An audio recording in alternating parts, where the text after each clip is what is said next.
tradition of the Dominicans. Now, this is a very so just a clarifying question really quick. So being and knowing are the same in God was Meister Eckhart's kind of pushback against Aquinas. Yeah. Okay. Yeah. And he indirectly, he took the, I mean, he saw the dialectic already happening with Thomas, but he brought it to its logical conclusion. Now, it wasn't really nothing new with the church fathers, because what was Meister Eckhart's proof text? John 1:1, in the beginning was the Word. So he and Meister Eckhart wrote his Gospel of John commentary. And basically the whole thing is the first 18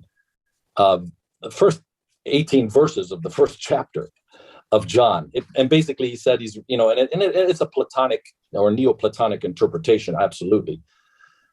But, that gets into the intricacies of the debate of the other order, who were the Franciscans. And they, of course, followed Augustine a lot more closer with the light of the mind.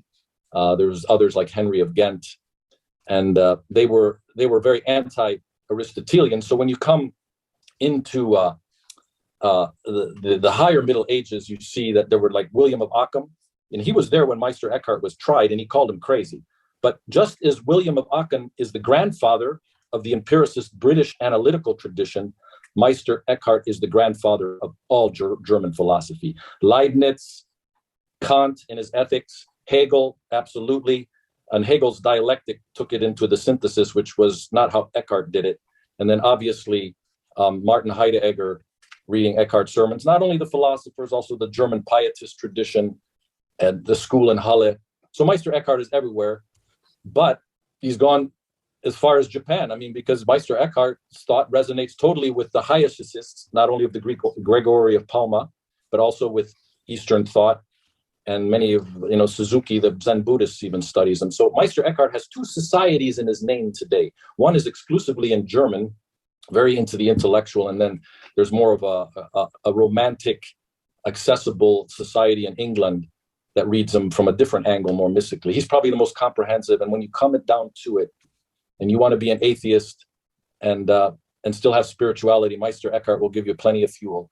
And then we know Oprah's book club, who's got Eckhart Tolle, and who did he get his name from? So it's everywhere. So I've written about it extensively.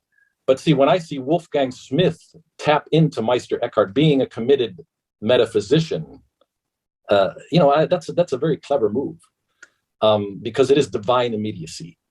But the problem with that divine immediacy for me is it's a realized eschatology. And I would beg to differ, as I differ with most of the Christian tradition, that amillennialism started by Augustine, was already there, but and that brings us to the Jewish question.